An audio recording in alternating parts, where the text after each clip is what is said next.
Poursuite de la lecture audio de l'ouvrage « Le règne de 1000 ans sur la terre ».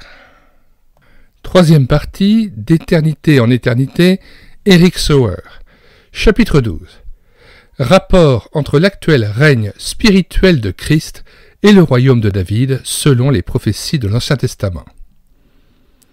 Comme à l'ordinaire, Eric Sauer présente la thèse de ses contradicteurs, puis y répond point par point. Nous lisons d'abord donc la thèse de ceux qui sont contre le prémillénarisme. La royauté de Christ sur le trône de David ne commencera pas lorsqu'il apparaîtra dans la gloire, mais a déjà commencé lors de son ascension.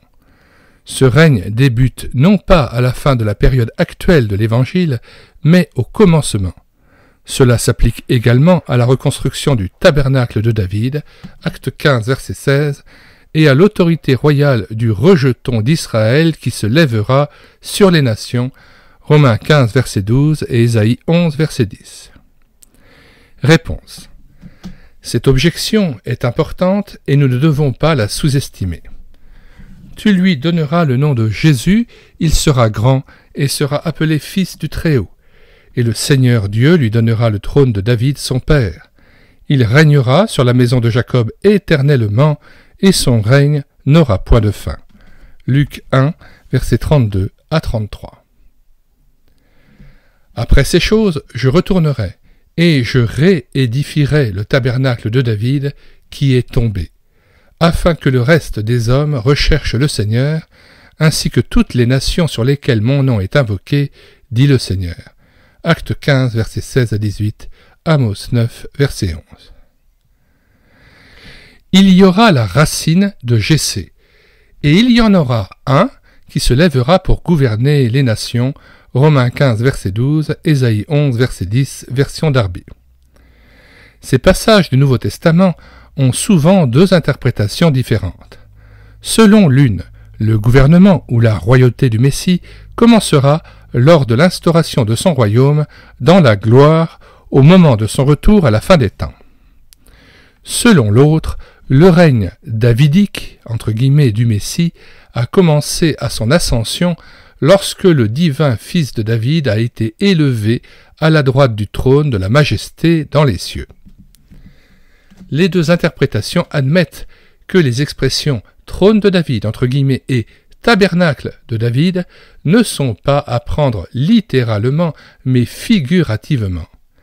Elles admettent également que la royauté davidique connaîtra, grâce au Messie qui sera roi et Dieu, une extension en étendue et en gloire. La divergence est donc triple. 1. Quant au degré de cette extension, quelles seront les personnes, les terres, la superficie inclus dans cette royauté et les conséquences pour Israël et les nations? 2. Quant à la forme de gouvernement, sera-t-il seulement intérieur et spirituel ou en plus visible et extérieur, voire même historique et politique? 3.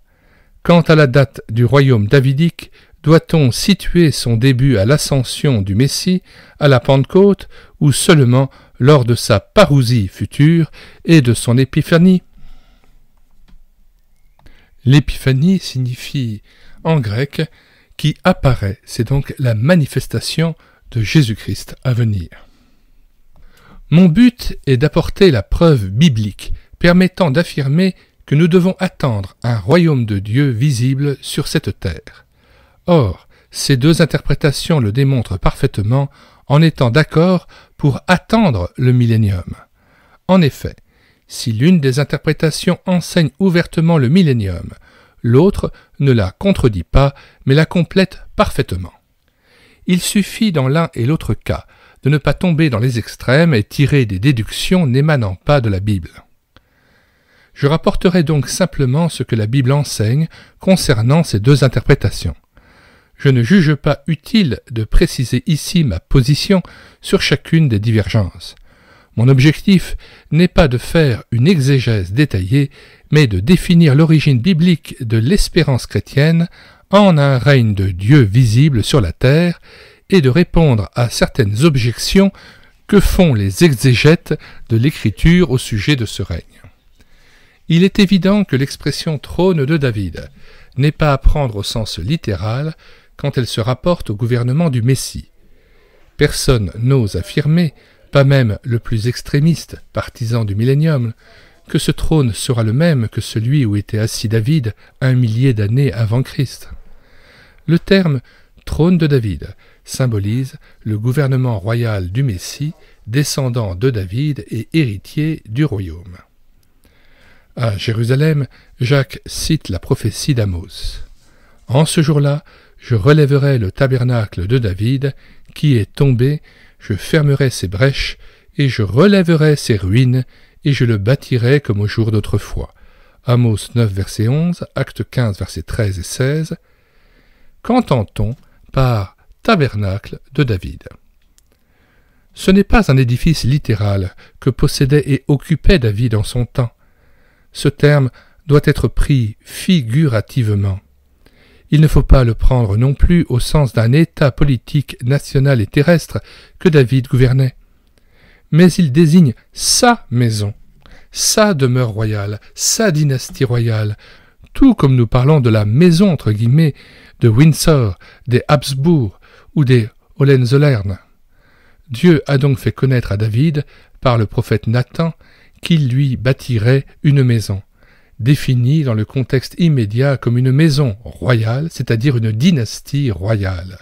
« Et quand tes jours seront accomplis pour t'en aller, je susciterai après toi ta semence, j'établirai son royaume et j'affermirai son trône pour toujours. » 1 Chroniques 17, versets 10 à 14.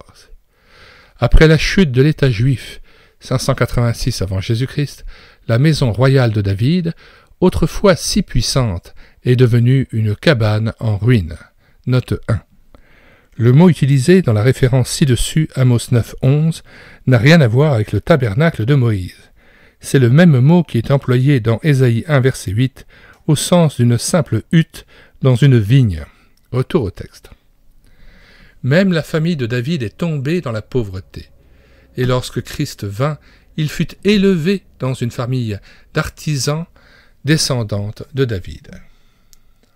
Les prophéties annoncent que Dieu rétablira à nouveau cette maison royale et redonnera son ancien éclat à la dynastie royale de David. Ceci arrivera lors de la venue du fils de David, Christ, Messie et roi. Le royaume que recevra ce fils de David sera de loin plus grand et plus glorieux que n'a jamais été celui de David, son ancêtre.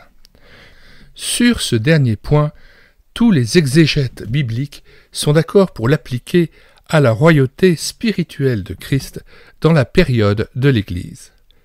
Il faut donc ajouter à Israël converti les milliers, ou plutôt les dizaines de milliers de gens de toute nation et de toute langue qui, par l'Esprit Saint, appellent Christ Seigneur Jésus, 1 Corinthiens 12, verset 3.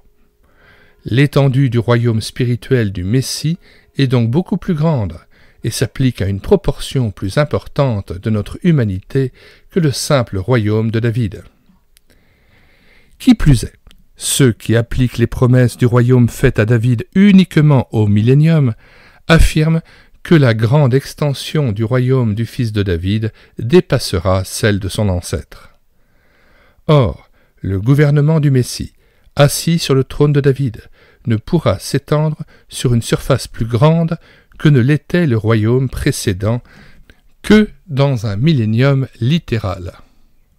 C'est en s'asseyant sur le trône de David qu'il sera l'arbitre des nations et le divin roi de l'humanité.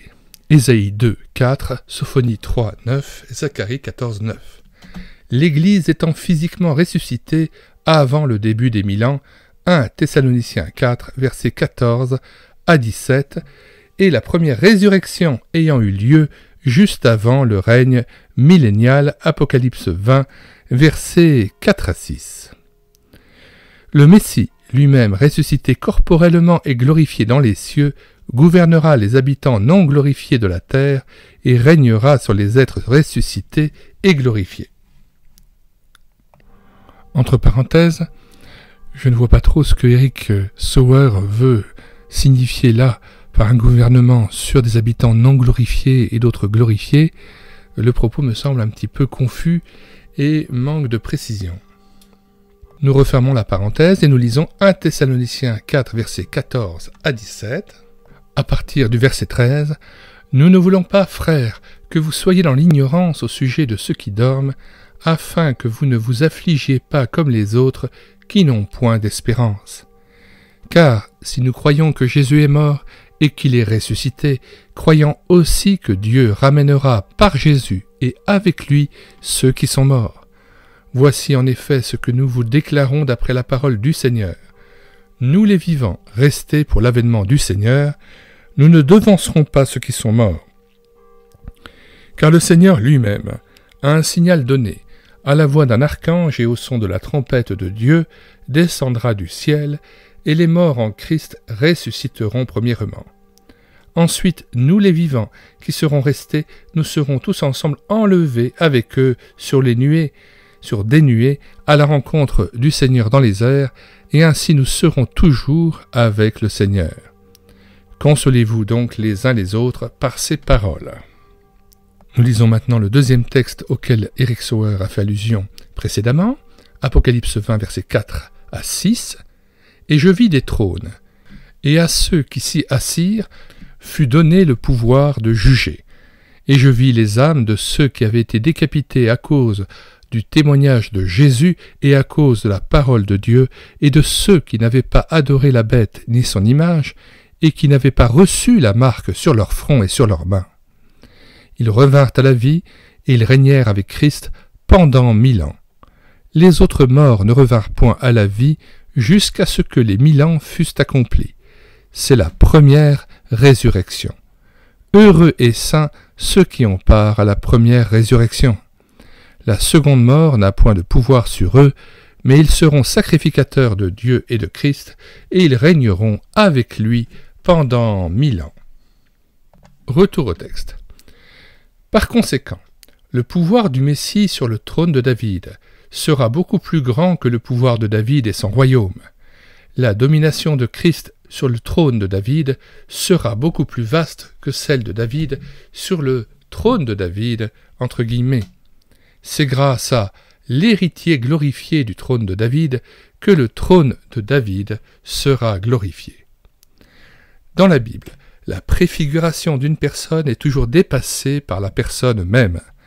L'accomplissement surpasse la promesse. Le corps surpasse l'ombre. Colossiens 2, verset 17. Nous lisons Colossiens 2, versets 16 et 17. « Que personne donc ne vous juge au sujet du manger ou du boire, ou au sujet d'une fête, d'une nouvelle lune ou des sabbats. C'était l'ombre des choses à venir, mais le corps est en Christ. » Lisons même les versets qui suivent. « Qu'aucun homme, sous une apparence d'humilité et par un culte des anges, ne vous ravisse à son gré le prix de la course, tandis qu'il s'abandonne à ses visions et qu'il est enflé d'un vain orgueil par ses pensées charnelles, sans s'attacher au chef, dont tout le corps, assisté et solidement assemblé par des jointures et des liens, tire l'accroissement que Dieu donne. » Retour au texte. La réalité du Nouveau Testament domine la représentation qui en est faite dans l'Ancien Testament. C'est encore plus vrai pour Christ qui, s'il est le Seigneur de son ancêtre, le surpasse infiniment plus par sa personne et sa souveraineté. Matthieu 22, versets 42 à 45. À quel moment et de quelle manière le Christ reconstruira-t-il le tabernacle tombé de David, entre guillemets? Autrement dit, quand et comment l'ancienne gloire de la maison de David et son règne seront-ils rétablis? À Jérusalem, Jacques, en se référant au prophète Amos, montre que la conversion des nations est conforme à la parole de Dieu. Après cela, c'est-à-dire la conversion des païens, s'accordent les paroles des prophètes, selon qu'il est écrit « Après ces choses, je reviendrai, et je relèverai de sa chute la tente de David, j'en réparerai les ruines, et je la redresserai, afin que le reste des hommes cherche le Seigneur, ainsi que toutes les nations sur lesquelles mon nom est invoqué, dit le Seigneur. » Acte 15, versets 15 à 18. Par son récit des événements dans la maison de Corneille Pierre en donne confirmation, acte 10, versets 34 à 44. Jacques montre que la conversion des nations s'intègre dans le schéma général des événements historiques annoncés par les prophètes. La prédication de l'Écriture, y compris les prophéties concernant le royaume davidique, réserve une place à la prédiction de la bonne nouvelle parmi les nations. Il est certain que par l'expression « la reconstruction de la maison de David », le prophète désignait la restauration du peuple d'Israël et de son royaume après la période du jugement, c'est-à-dire après la destruction de dessus la surface de la terre du royaume coupable d'Israël, après le passage au crible de la maison d'Israël parmi les nations, après la mort par l'épée de tous les pécheurs qui disent « Le malheur n'approchera pas, ne nous atteindra pas ». Ces événements se dérouleront, selon Amos, immédiatement avant Amos 9, versets 8 à 10. C'est dans ce contexte que la prédiction du prophète se situe. Dans ce jour, et après cela, concerne donc, sans ambiguïté possible, Israël au temps de la fin. Le tabernacle tombé de David sera reconstruit. Jacques en confirme la signification claire et originale, il ne la rejette ni ne la modifie en rien.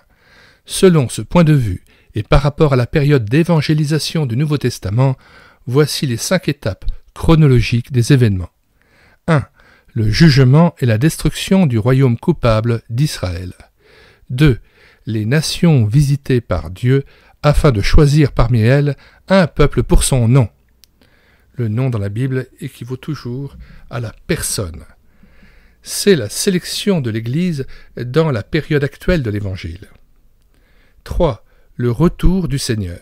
Après cela, il reviendra. 4. La reconstruction et l'édification du tabernacle, la maison, la dynastie et le gouvernement royal de David, c'est-à-dire la réinstitution du trône de David sur la maison d'Israël. 5. La conversion du reste des hommes en liaison avec la restauration d'Israël et le rétablissement du royaume davidique. Voilà le sens de ce passage qui témoigne en faveur de l'instauration à la fin des temps du royaume visible de Dieu qui comprendra Israël et toute l'humanité. Mais, selon l'interprétation de beaucoup d'exégètes bibliques, Jacques va plus loin. Il applique le passage d'Amos directement à la période actuelle de l'Évangile et voit, dans les événements de la maison de Corneille, un certain accomplissement de ce passage. Après que Pierre eut fait le récit de la conversion des personnes païennes, non juives, Jacques dit « Simon a raconté comment Dieu a d'abord jeté les regards sur les nations pour choisir du milieu d'elles un peuple qui porta son nom. Et avec cela s'accordent les paroles des prophètes. Ce qui signifie que les paroles des prophètes sont en accord avec la visitation de Dieu aux nations et qu'elles reconnaissent que Dieu a choisi parmi les peuples du temps actuel de la grâce un peuple pour son nom. Les paroles des prophètes dont il est question sont surtout celles d'Amos, Amos 9, versets 8 à 12. Après ces choses, je retournerai et je réédifierai le tabernacle de David, en sorte que le reste des hommes recherche le Seigneur. Jésus, fils de Marie, l'humble jeune fille de la descendance, le tabernacle, appauvri de David, est en même temps le sauveur du monde. Le salut vient des Juifs, Jean 4, verset 22. Et Christ, le Messie d'Israël, issu de la maison royale de David, est le Rédempteur en qui les nations croyantes espèrent. Jacques ne dit pas que les prophètes de l'Ancien Testament prévoyaient la période de la conversion des nations avant la reconstruction du tabernacle de David, simplement en sous-entendu. Bien qu'il n'en parle pas, Jacques dit qu'ils sont d'accord entre guillemets sur l'existence de cette période. S'il en était autrement, les paroles des prophètes comme Amos n'auraient aucun rapport avec les événements dont il est question et qui concernent la conversion des païens. Il voulait que ces paroles venant de l'Écriture servent de preuve à ces événements. C'est pourquoi il associe la restauration du royaume issu de la maison de David à l'œuvre du Seigneur Jésus-Christ, le Rédempteur du monde, dans la période actuelle de l'Évangile. Paul aussi applique une prophétie concernant la racine d'Isaïe à l'époque actuelle de l'Église et à la conversion des païens. Romains 15, verset 12. Il s'adresse à l'Église en exhortant les chrétiens juifs et gentils à se recevoir mutuellement. Pour cela, il se base sur le fait que Jésus, racine d'Isaïe, a placé aussi les chrétiens gentils sous sa domination royale. Gentil vient du latin gentiles, qui veut dire les nations converties à Jésus-Christ. Accueillez-vous les uns les autres comme Christ vous a accueillis. Christ a été serviteur des circoncis, tandis que les nations glorifient Dieu à cause de sa miséricorde, selon qu'il est écrit « Il sortira d'Isaïe un rejeton qui se lèvera pour régner sur les nations espéreront en lui. » Romains 15, versets 8 à 12, verset 12, et Ésaïe 11, verset 10. L'apôtre ne pouvait se servir de cet argument pour la période actuelle de l'Église, qu'en l'appliquant au gouvernement royal de Jésus, la racine d'Isaïe, l'ancêtre de David. À Antioche, Paul déclare que Dieu l'a ressuscité, en parlant de Christ, Dieu l'a ressuscité des morts.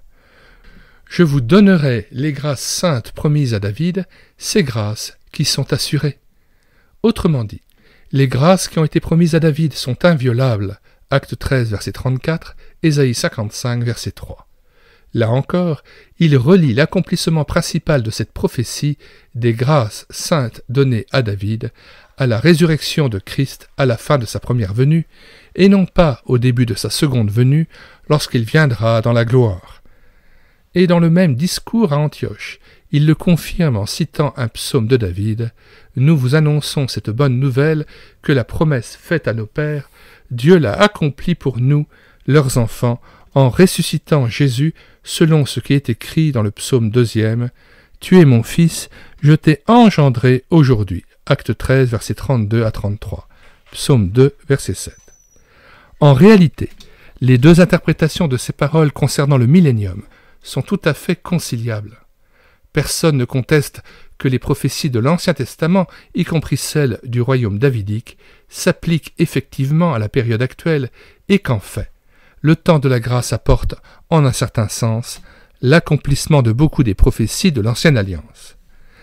Mais la période actuelle du salut n'est en même temps qu'une introduction, une démonstration préliminaire de l'achèvement à venir. La conversion individuelle des païens de notre temps est aussi une prophétie concernant la conversion encore plus importante des païens dans le millénium, et dans une certaine mesure, les deux en font partie. D'après d'autres passages écrits par les prophètes, n'est-il pas évident que l'accomplissement n'est pas unique, mais double, et parfois même triple? N'y a-t-il pas d'autres prophéties concernant le règne messianique glorieux que le Nouveau Testament applique à la période de l'Église? Ce qui n'exclut pas un accomplissement littéral à la fin des temps. Par conséquent, si Jacques pense que la conversion des païens dans la période de l'Église est un pré-accomplissement de la prophétie d'Amos, rien n'empêche qu'elle ait un accomplissement total à la fin des temps.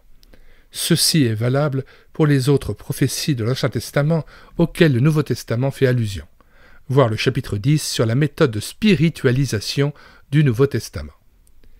Christ, sorti du germe de David, est, comme le dit Paul, la racine d'Isaïe.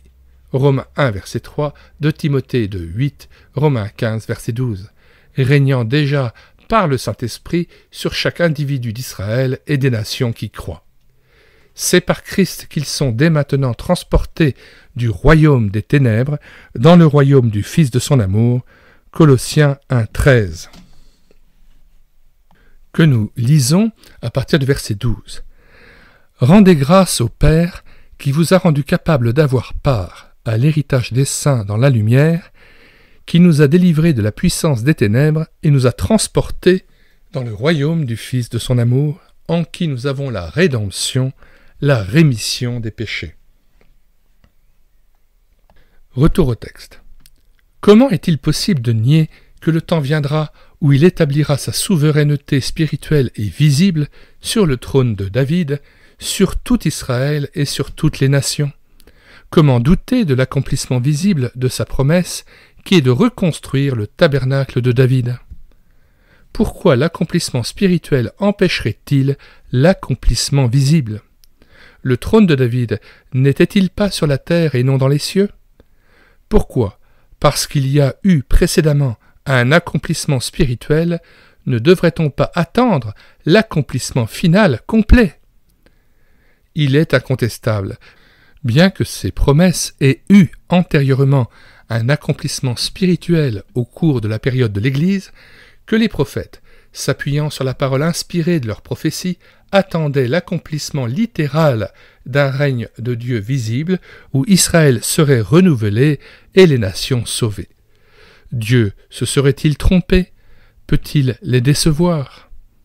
Non, mais la concrétisation du spirituel en est la conclusion et la perfection. Le règne du très glorieux Fils de David embrassera non seulement ce qui est spirituel et moral, mais imprégnera également ce qui est extérieur et visible. C'est par cette plénitude que son règne davidique deviendra effectif et complet. Ce qui est terrestre et visible fait partie de ce que Dieu a créé et dépend généralement de la force et de la plénitude intérieure. Ce qui est fort et vrai intérieurement et ne reste pas limité au spirituel et à la visible, mais, par une anticipation qui vient d'en haut, remplit et transforme l'extérieur, même le plus vil. Il importe peu que Jacques applique l'accomplissement de la conversion du reste des hommes à la reconstruction du tabernacle de David, c'est-à-dire la maison, la dynastie royale et le règne, à la fin des temps ou à la période actuelle de l'Église, puisqu'il ne réfute pas la venue d'un royaume de Dieu visible. L'objection soulevée n'a plus lieu d'être, et c'est ce qui importe. Il faut préciser que ces formes de paroles figuratives, telles que le tabernacle de David, ne sont pas la base principale de l'attente du millénium. Ce qui est fondamental, ce sont 1. Les déclarations des prophètes concernant la future réunification nationale au temps du Messie, du royaume des 2 tribus et des 10 tribus, Ézéchiel 37, versets 15 à 24, Jérémie 3, 18, Zacharie 10, 6. 2. Le témoignage des prophètes que les Juifs, au temps du Messie, demeureront à nouveau sur la terre de leur père, Jérémie 16, 15, dans leur propre terre, Ézéchiel 28, 25, dans ce pays, Jérémie 32, 41, dans le pays de Galaad et au Liban, Zacharie 10, verset 10. 3. La prophétie très claire que ceci ne se réalisera que lorsque le Messie apparaîtra dans la gloire, Zacharie 14, verset 4, Daniel 7, verset 13 et 14, Matthieu 26, 64, Matthieu 24, verset 30, Apocalypse 1, verset 7. Et avec le renouveau spirituel d'Israël, Osée 3, verset 5, Ésaïe 4, verset 3, Ésaïe 11, verset 9, Ézéchiel 36, 26, Zacharie 13, 1. 4. Aucun doute possible non plus en ce qui concerne la prophétie annonçant le renouveau spirituel et extérieur d'Israël, associé à la conversion des autres nations, Ésaïe 2, verset 3 à 4, Ésaïe 19, verset 23 à 25, Sophonie 3, verset 9, Zacharie 14, verset 9. 5. L'interprétation inspirée par Dieu des visions du livre de Daniel, où il est question du règne du Fils de l'homme. Après avoir parlé de l'histoire prophétique des empires des 4 bêtes, Daniel 7, verset 27. Le règne, la domination et la grandeur de tous les royaumes qui sont sous les cieux seront donnés au peuple des saints du Très-Haut. Dans le songe de Nebuchadnezzar, on voit que la pierre frappe la statue au pied et elle devient une grande montagne qui remplit toute la terre. De sorte que le royaume de Dieu possédera toute la terre occupée autrefois par les royaumes du monde. Daniel 2, versets 35, 38 et 39. À cela, on doit ajouter 6. La réponse sans équivoque du Seigneur Jésus à ses disciples lorsqu'il lui demande « Seigneur, est-ce en ce temps que tu rétabliras le royaume d'Israël ?» Acte 1, verset 6. Il ne leur reproche pas leurs idées terre-à-terre et charnelles. Il ne contredit pas non plus la venue d'un royaume de Dieu visible, tel qu'ils l'ont à l'esprit, mais il dit seulement « Ce n'est pas à vous de connaître les temps ou les moments que le Père a fixés de sa propre autorité. » il ne reprend pas les disciples pour leur attente d'un règne de Dieu visible, mais pour leur curiosité et leur impatience dans cette attente. Par ce terme prophétique, les temps ou les moments, entre guillemets, le Seigneur lui-même témoigne que le royaume d'Israël sera établi en temps voulu. Puisque je ne donne ici qu'un sommaire, voici une dernière référence, 7. Le témoignage de l'Apocalypse de Jean. Mais, hors de doute, le royaume millénial qu'il situe après le retour de Christ et avant la destruction de l'univers. Apocalypse 19, versets 11 à 21, Apocalypse 20, versets 4 à 6 et versets 9 à 11. Selon l'écrivain, ce royaume intermédiaire sera instauré à la fin des temps entre la parousie et la nouvelle création, et cela se passera effectivement sur notre vieille terre. La parousie étant le second avènement du Christ. C'est le retour glorieux du Christ sur terre à la fin des temps. Le mot parousia en grec signifie présence, et le Larousse de dire parousie, retour glorieux du Christ à la fin des temps, en vue de l'établissement définitif du royaume de Dieu. Retour au texte. L'issue et la perfection de cette œuvre royale et prodigieuse seront totales lorsque la Jérusalem céleste descendra sur la nouvelle terre. Ce sera la demeure éternelle du parfait qui sera constituée d'Israël et de l'Église. Ce sera la transfiguration du Saint des Saints de l'Ancien Testament, le prototype et le perfectionnement de l'Israël antique. Les noms des 12 tribus d'Israël seront écrits sur ses portes, Apocalypse 21, verset 12, car le salut vient des Juifs, Jean 4, verset 22, et celui qui témoigne de ces choses, y compris de l'accomplissement final parfait, est appelé la racine, la postérité de David, l'étoile brillante du matin. Apocalypse 22, verset 16. Ce n'est pas pour l'honneur d'Israël que cela arrivera, mais pour Dieu et sa gloire. Ainsi parle le Seigneur l'Éternel, ce n'est pas à cause de vous que j'agis de la sorte, mais à cause de mon saint nom. Ézéchiel 36, verset 22. Le printemps du salut est céleste. Il est fait de courants qui parcourent l'océan de la terre tout entière et comprend toute l'humanité. Israël est à la fois le canal qui reçoit et qui transmet la bénédiction. Toute la louange en revient à Dieu seul. Fin de la lecture de ce développement d'Eric Sauer intitulé « D'éternité en éternité » de la page 39 à 114. Nous vous invitons à vous reporter, comme à l'ordinaire, à la description de cette vidéo, où se trouvent de nombreux liens.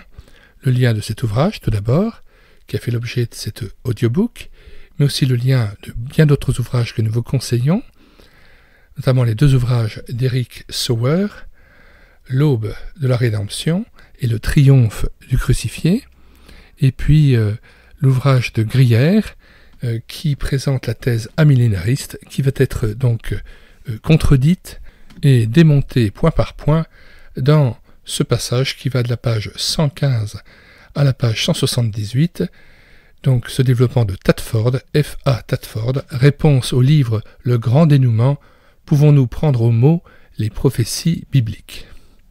Tadford donc rétablit la vérité qu'avait détruite Grière dans son ouvrage Le Grand Dénouement, et il reprend point par point sa thèse amillénariste pour montrer combien elle est fallacieuse et finalement que c'est la théorie et la thèse du prémillénarisme qui doit prévaloir.